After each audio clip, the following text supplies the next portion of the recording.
என் பேர் உமாபதிங்க. நான் கோவை பிரியாணி ஹோட்டல் அப்படின்னு கோயம்புத்தூர்ல 2008 இருந்து நடத்திட்டு வரணுங்க.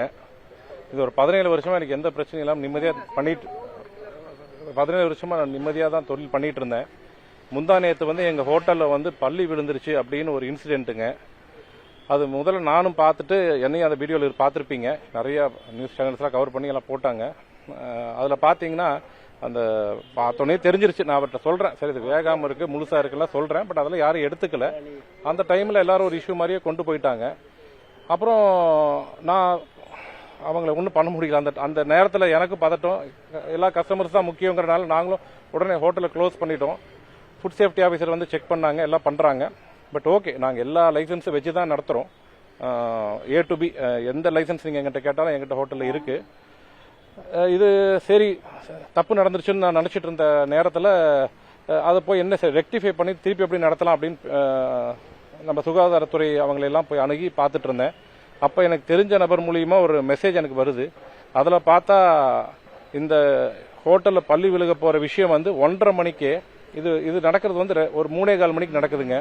ஆனால் 1:30 மணிக்கே இந்த மாதிரி ஒரு விஷயம் நடக்க போகுது, இதுதான் ஹோட்டலோட லொக்கேஷனு அப்படின்னு சொல்லி ஒருத்தர் நியூஸ் பேப்பர் எடிட்டர்ஸுக்கெல்லாம் சர்க்குலேட் பண்ணுறாரு.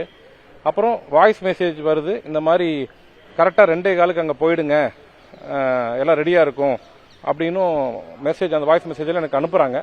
அதை பார்த்தோன்னு தான் எனக்கே ஷாக், இப்படியெல்லாம் நடக்குமா அப்படின்ட்டு உடனே நேற்றிருந்து இது பின்னாடி யார் இருக்காங்க என்னன்னு பார்த்தேன். கொஞ்சம் டீட்டெயில்ஸை எடுத்திருக்கேங்க. எனக்கு தெரிஞ்ச வரைக்கும் போலீஸ் கமிஷனர்ட்டையும் சொல்லியிருக்கோம். அவர் தக்க நடவடிக்கை எடுக்கிறேன்னு சொல்லியிருக்காரு. கண்டிப்பாக போலீஸ் நம்பிடணும். நம்ம எல்லாருமே சிட்டிசன்ஸ் ஆஃப் இந்தியா, அவங்கள நம்பி தான் ஆகணும். ஸோ அவங்க பண்ணி கொடுப்பாங்க சார். எனக்கு ஒரு சின்ன ரிக்வெஸ்ட் என்னன்னா, நான் உங்கள் எல்லாத்திட்டையுமே ரொம்ப தாழ்மையோட வேண்டிக்கிறேன். ஃபுட் இண்டஸ்ட்ரி ரொம்ப ரொம்ப ஒரு சென்சிட்டிவான ஒரு இண்டஸ்ட்ரி. அதில் இந்த மாதிரி ஒரு சின்ன விஷயம் கூட என்னோட இத்தனை நாள் கெரியர் ஒரே நாளில் முடிஞ்சிடும். தப்பா பண்ணாத ஒரு விஷயத்த இவ்வளோ பெருசு பண்ணி இந்த தொழிலையே முடிக்கிற அளவுக்கு பண்ணியிருக்காங்க.